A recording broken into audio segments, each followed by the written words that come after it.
Barangay Kapitan sa Lapu-Lapu City, gipusil-patay didto sa Clarin, Bohol kagahapon sa buntag.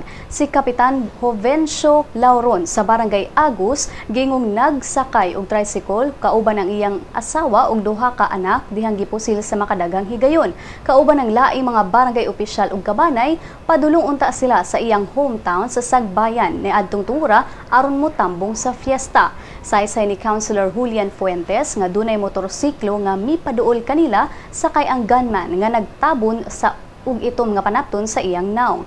Pagkaigo si Lauron natagak ug nisuway pagtago sa kanal apan dunay laing armadong lalaki nga sakay sa laing motorsiklo ang mitiwas og pusil kaniya sa duha ka higayon. Si Lauron kinsa nakahiagom og unom kasamad pinusilan daling gidala sa Clarin District Hospital apan gideklara na kining patay.